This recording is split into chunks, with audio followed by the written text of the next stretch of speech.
मन का उदासीनता एक ऐसा भाव है जहां हमें किसी भी चीज में रुचि नहीं रहती। हम कोई भी कार्य करने के लिए उत्साहित नहीं हो पाते। जब एक मनुष्य के जीवन में उदासीनता एक सीमा से बढ़ जाती है तो यह मन का रोग बन जाती है। मनुष्य अपने जीवन से अधिक मृत्यु को पसंद करने लगता है। हम सब अपने जीवन में कभी ना कभी उदासीनता का अनुभव अवश्य करते हैं। मन आशा से रहित हो जाता है और हम किसी भी कार्य को करने में सक्षम नहीं हो पाते। हर एक मनुष्य के जीवन में अधिकतर उदासीनता कुछ समय के लिए ही होता है, लेकिन उससे होने वाली दुष्प्रभाव को हम पहचान नहीं पाते हैं और ये उदासीनता धीरे धीरे आदत का रूप धारण कर लेती है। हम बार बार उदासीनता के कारण हाथ के सभी कार्यों को अधूरा छोड़ देते हैं। वास्तव में उदासीनता क्या है? इसका जन्म कहाँ से होता है? इससे छुटकारा पाने का उपाय क्या है? उदासीनता वास्तव में मानव मन की एक ऐसी स्थिति का नाम है जिसमें अपनी तकलीफों, अपनी कठिनाइयों का कारण बाहर दिखाई देता है।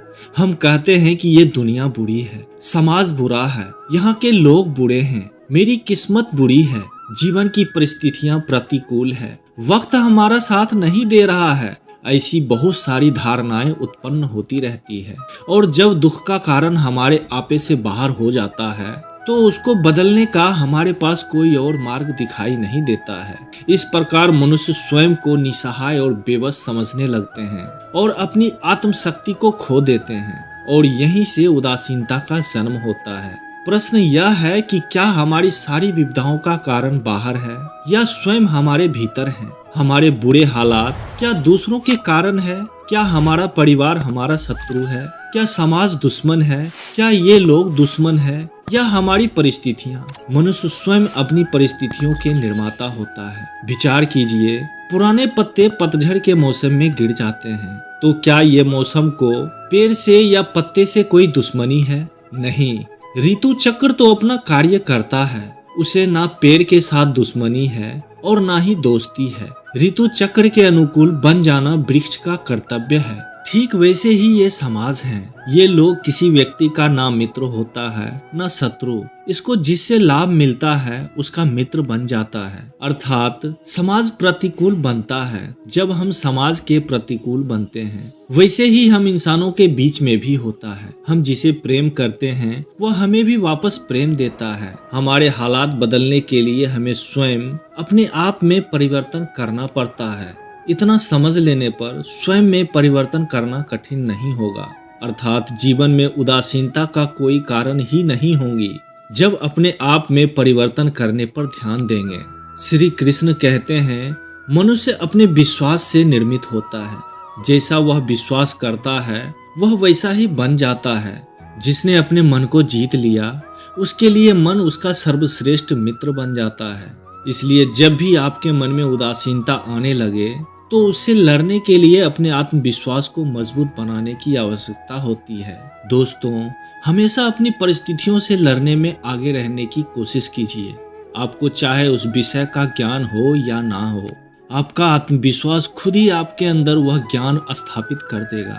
हमेशा याद रखिए कि सफलता के लिए लोगों की नजरों में रहना बहुत ही जरूरी होता है। आप जब भी पीछे रहने की कोशिश करेंगे तो आपका डर नियमित रूप से बढ़ता जाएगा और आपका आत्मविश्वास हमेशा कमजोर पड़ता जाएगा। आपके अंदर का ज्ञान भी शून्य हो जाएगा। यदि आपको अपने अंदर के डर को खत्म करना है तो उस डर से लड़ना सीखना पड़ेगा। डर को मन से निकाल दो, यह आपको कभी आगे बढ़ने नहीं देगा। मन में ठान लीजिए, विश्वास को पक्का कीजिए और हमेशा आगे बढ़ने के लिए कोशिश कीजिए। तभी आपके अंदर यही आदत आत्मविश्वास विकसित कर सकेगा। आत्मविश्वास बढ़ाने के लिए सबसे पहले आप अपनी काबिलियत को पहचानने का प्रयास कीजिए। इसका एक और बहुत ही मजेदार तथ्य है कि दूसरों से खुद को कम आंकना। अक्सर हम दूसरों को स्वयं से अधिक काबिल समझते हैं। डर बैठा रहता है कि कहीं वो मेरे से ज्यादा ना जानता हो, जो कि यह गलत है। अगर आप सही में आत्मविश्वास को सुधारना चाहते हैं तो आपको अपने काबिलियत को समझना बहुत ही आवश्यक है। वक्ता वही बनता है जो सुनने वाले को अपने से कम समझता है। तभी आपके अंदर के वास्तविक भाव बाहर आ पाते हैं और तभी आपकी काबिलियत भी निखर कर बाहर आती है। हर किसी व्यक्ति के अंदर एक काबिलियत अवश्य होती है। हमेशा स्वयं पर विश्वास रखें और अपने मन के विचारों को सुनें, क्योंकि वही आवाज आपकी होती है जो आत्मविश्वास को जगाती है। एक समय की बात है, एक छोटे से गांव में एक छोटे से लड़के अर्जुन रहता था। अर्जुन बहुत ही आलसी और उदास रहने वाला बच्चा था। वह हमेशा उदास रहता था और किसी भी खुशी को खोजने की कोशिश नहीं करता था। एक दिन अर्जुन के गांव में एक महाराजा का दरबार हुआ। महाराजा ने अपने दरबार में सभी लोगों को खुश देखने की कोशिश की और उन्हें खुश रखने के लिए एक विशेष मिश्रण का आदान प्रदान किया। अर्जुन भी महाराजा के दरबार में गया, लेकिन वह फिर भी वहां उदास दिखाई दिया। महाराजा ने उससे सवाल किया, अर्जुन तुम इतने उदास क्यों हो? क्या मैं तुम्हें खुश नहीं कर सकता? अर्जुन ने उत्तर दिया, महाराजा आप मुझे खुश नहीं कर सकते। महाराजा थोड़ी देर चुप रहे और फिर एक छोटी सी गोली दिखाई। वह गोली कहलाती थी खुशी की गोली।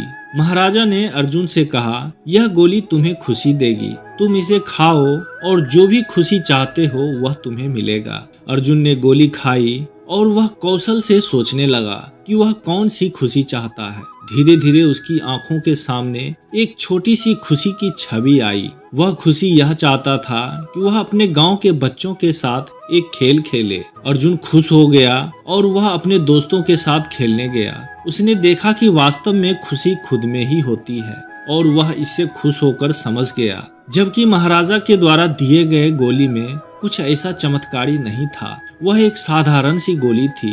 लेकिन अर्जुन ने अपने आप में खुशी ढूंढने के लिए इच्छुक हुआ और उसने खुशी को ढूंढ सका। इस कहानी से हमें यह सीख मिलती है कि खुशी को पाने के लिए हमें अपने अंदर ही खुशी को खोजना होता है और हमें अपने छोटे छोटे पलों का आनंद उठाना चाहिए। अर्जुन ने अपनी खुशी को पाया और वह खुश रहने लगा। इसलिए जब भी आपका मन उदास हो तो आप भी अपने अंदर की खुशी को खोजें और उसे प्राप्त करने की प्रयास करें। छोटी छोटी खुशियां का आनंद लें और जीवन को खुशी से भर दें। तो दोस्तों, इस वीडियो में यहीं तक। फिर मिलते हैं अगली वीडियो में। स्वस्थ रहिए, सीखते रहिए। जय श्री कृष्णा।